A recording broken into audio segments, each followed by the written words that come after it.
No offense intended to any of the four of you, but you were not the witnesses I wanted to settle these facts with.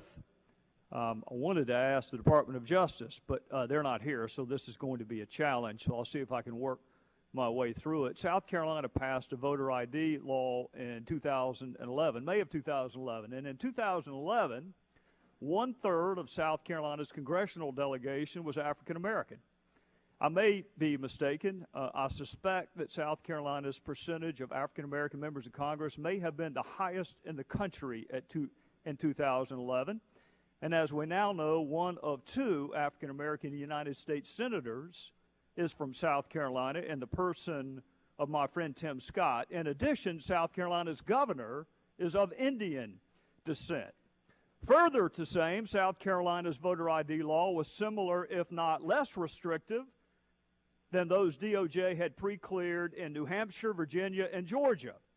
And moreover, South Carolina's plan was similar, if not less restrictive, to plans approved outside of DOJ pre-clearance in states like Tennessee, Kansas, Indiana, which incidentally was affirmed by the United States Supreme Court, Idaho, South Dakota, and Michigan.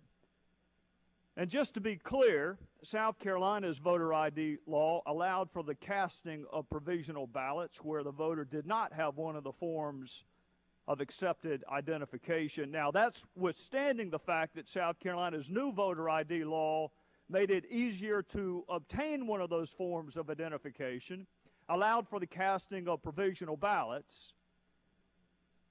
So, Professor, in your testimony, you had mentioned the significance of having career prosecutors to make these decisions. Did I understand your testimony correctly? Yes, absolutely. Would you be interested to know whether or not the leadership of the Department of Justice ignored the opinion of these career prosecutors whose opinion you value so highly? What I would want to know. I want to know whether or not I want you to answer my question before you answer the one you want to answer, okay? Answer my question, and it is this. Would you be interested in knowing whether or not leadership in the Department of Justice ignored the advice of career DOJ attorneys? Of course, but ignoring and disagreeing are not the same thing. I don't know what happened in that case. Exactly, and we don't either. You know why? Because they won't tell us. They have ignored Senator Graham's letter. So I'm asking you, will you join Senator Graham and me in asking the Department of Justice whether or not they ignored advice from career attorneys to pre-clear South Carolina's plan? Will you join us today? No, I think the deliberative process within the department is incredibly important. You can't get candid. Is that a yes? No, will you join us today? No, Congressman. If you can't get candid views from career staff, if they know. Are you interested in whether or not those candid views were ignored?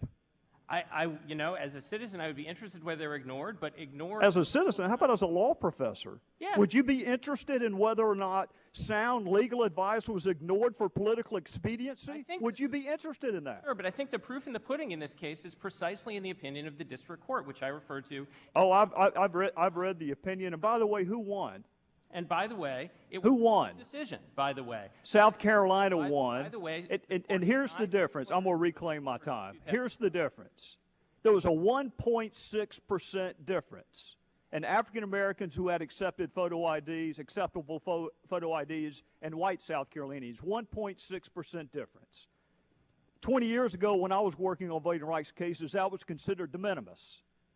Now it costs South Carolina $3.5 million to defend that 1.6% difference. But it also means this, that my fellow South Carolinians who are African American are 1.6% less likely, less able to enter a federal courthouse because an ID is required there also. And they are 1.6% less likely to be able to board an aircraft because it also requires a photo ID. They're 1.6% less likely to enter the front door of this building because it also requires a voter ID. So my time is up. I would simply say this to the men and women who have dedicated their careers at the Department of Justice, to the apolitical, nonpartisan enforcement of the law.